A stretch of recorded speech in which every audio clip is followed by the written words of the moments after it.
धन्यवाद हो प्रभु के अनुग्रह कले मारे आपण सम्मुख ईश्वर को वाक्य कहवाई सुजोग देथिबा ईश्वर को धन्यवाद देवा सहित मु आपण मान समस्त को मु नमस्कार जनाए। नमस्कार प्रेज द लॉर्ड। आमे देखुछु आज मु अल्प समय मध्य कि प्रकार आम बहुत विषय जापर से विषय नहीं कि मुझे शिक्षा देवाई चाहूँगी।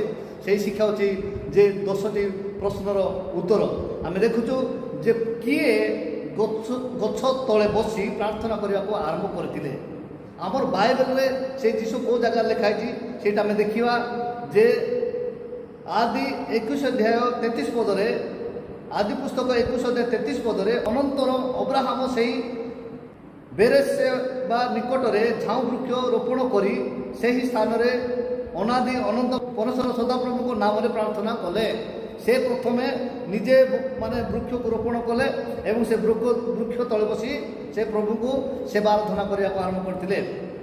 दुई प्रश्न होची किए पानी को सदाप्रभु को उद्देश्य रे ढाली आम देखुचु आज पानी ढालिबा जाऊँ दल दल होगी किंतु बाइबल से विषय उल्लेख कि नहीं मुझे ध्यान करुरी देखुची से लिखा किए पानी को सदाप्रभु को उद्देश्य रे ढाली उत्तर है दाऊद द्वितीय सामुएल 23:16 तहिरे से तीन वीर पलेस्टीय मानक सैन्य मध्य दे पशि जाई बैतलहम नगर द्वार निकटस्थ कूपर जल काढ़ी दाऊद को निकट को ताहा आनिले मात्र से तहिरु पान करने को सम्मत नहीं सदाप्रभु को उद्देश्य ताहा ढाली देले।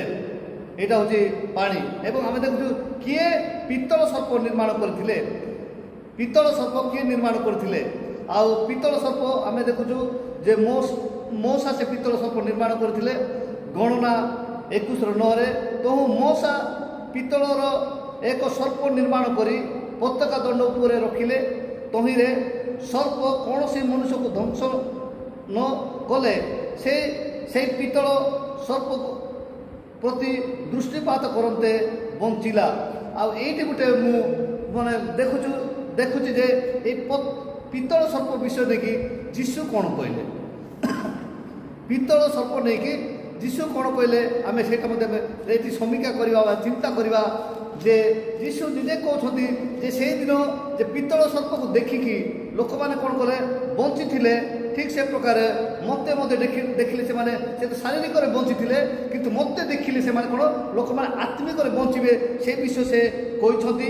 आम देखा जोहन 3:14 पदरे उल्लेख अच्छी पुणी मौसा जे प्रकार प्रांतर सर्प को ऊर्ध्व को उठाई मनुष्य पुत्र अवश्य से प्रकार ऊर्ध्व को उठा जीवे जेपरी जे कहीं ताहां विश्वास करे से अनंत जीवन प्राप्त हुए।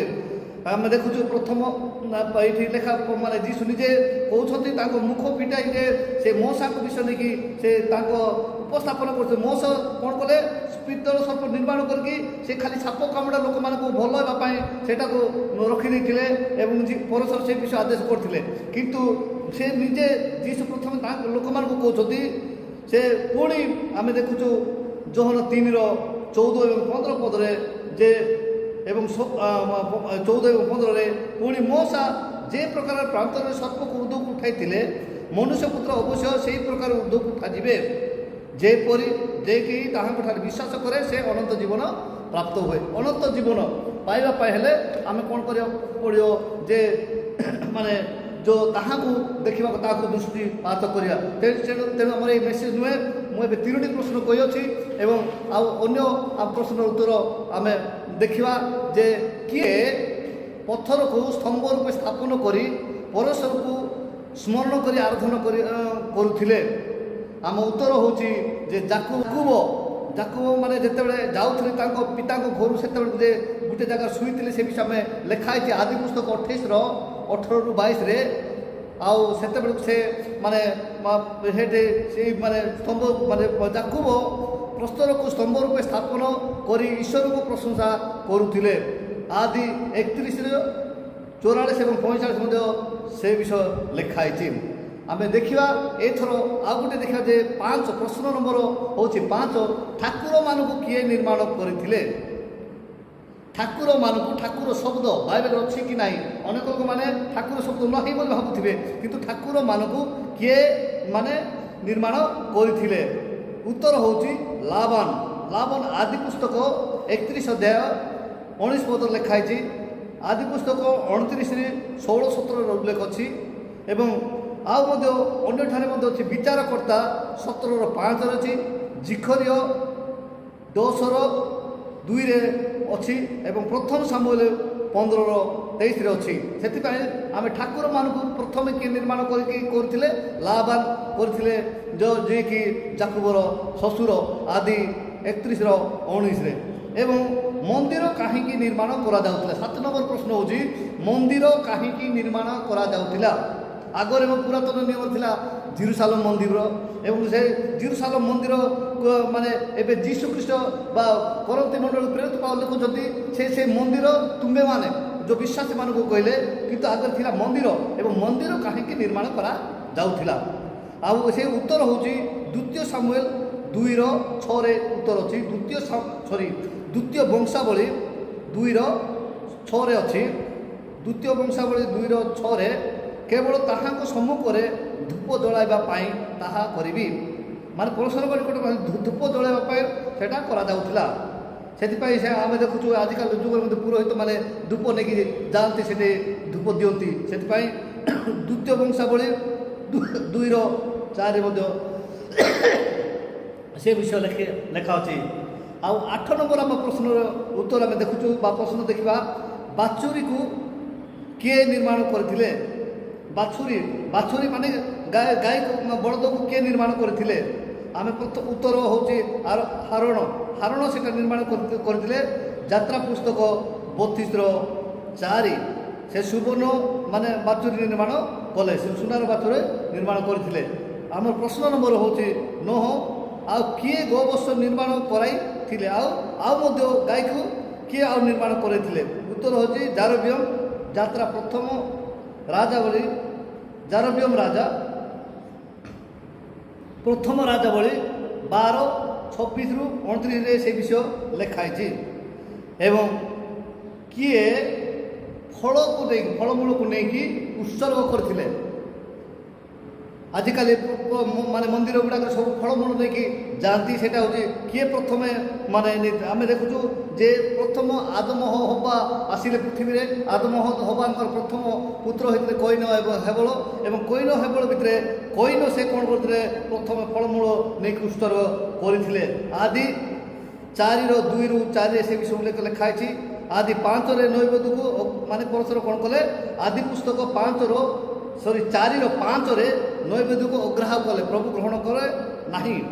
ये आम देखुचु से कईन आदि पुस्तक 4:1-5 से विषय लिखाई। द्वितीय विवरण 26:10 लिखाई। अतएव हे सदाप्रभु देखो तुम्बे आंबकू जो भूमि देइछ आंबे तहिर प्रथम फल आनी अच्छु किंतु से प्रथम फल न नाई कि से भल भल भल फल जोटा बड़ बड़ जो बाछिकी नहीं कईन जहारी फल प्रभु ग्रहण कले ना किंतु भूमि जदि से प्रथम फल नहीं था प्रभु ग्रहण करते। आम कौन कर आजिकल लोक मैंने कौन करती निजे चाष न करी निजे ये न कर उत्पत्ति न करी दुकान किणी नहीं जाती एठू नहीं जाऊँ आम ईश्वर को दौर कि ईश्वर का वाक्य से जिन कहूना जे जोटा कि आम देखुचु जे निज उत्पन्न से माने जे द्वितीय विवरण रे देखा 26:10 लिखाई।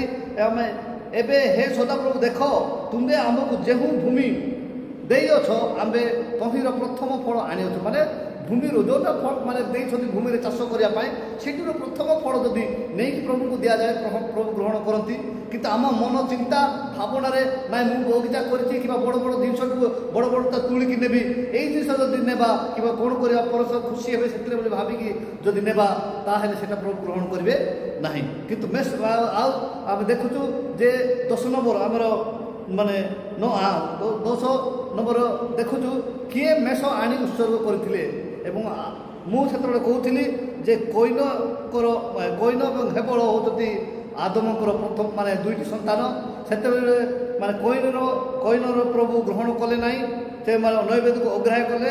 आदि 4:5 उल्लेख अच्छी। एवं किए मेष आनी उत्सर्ग करथिले किए माने देखुचु तांकर ଯେଉଁ ସାନ ପୁଅ ହେବଳ ସେ ମେଷ ଆଣିକି ଉତ୍ସର୍ଗ କରିଥିଲେ ଆଦି 4 ଏହି ବଳି ପ୍ରଥା ଆଦିବାସୀମାନେ ପାଳନ କରି ଆସୁଅଛନ୍ତି। ଆଜି ପର୍ଯ୍ୟନ୍ତ ଆମେ ଦେଖୁଛୁ ଯେ ଆଦିବାସୀମାନେ କିମ୍ବା ଛୋଟ ଜାତୀୟ ଲୋକମାନେ ବଳି ଉତ୍ସର୍ଗ ପ୍ରଥା ଆରମ୍ଭ କରିକି ଆସୁଛନ୍ତି। କିନ୍ତୁ ଆମେ ଏଇଠି ଦେଖୁଛୁ ଯେ ଫଳ ବି ଆଗରୁ ଉତ୍ସର୍ଗ କରୁଥିଲେ ଏବଂ ମେଷମାନଙ୍କୁ ମଧ୍ୟ ଉତ୍ସର୍ଗ କରୁଥିଲେ। ସେଥିପାଇଁ ଆମେ ଯେଉଁ ଜୀବନ୍ତ ବାକ୍ୟ ଶୁଣୁଅଛୁ ସେ ବାକ୍ୟକୁ ଆମେ ସମୀକ୍ଷା କରିବା ଯେ ଏଇ ସବୁ ଜିନିଷ ମୁଁ ଆରମ୍ଭରୁ ଦେଖୁଛି ପ୍ରାୟ ଅନେକ ପ୍ରଶ୍ନ ଉତ୍ତର ମୋ ପାଖରେ ଅଛି, କିନ୍ତୁ ଆମ ସମୟ ଅଧିକ ହେଇଯାଇଛି। ସେଥିପାଇଁ ବୋଲିକି ମୁଁ ତାହାକୁ ଅଧିକ ନ କହି ଆଜି ଏଇ 10ଟି ପ୍ରଶ୍ନ ଉତ୍ତର କହି ମୁଁ ଆଜିର ବାକ୍ୟ ଏଇଠାରେ ସମାପ୍ତ କରିବାକୁ ଯାଉଛି। ଈଶ୍ୱର ଏହି ଅଳ୍ପ ଶିକ୍ଷା ଉପରେ ଆମ ପ୍ରତ୍ୟେକକୁ ଆଶୀର୍ବାଦ କରନ୍ତୁ। ଆମେନ୍।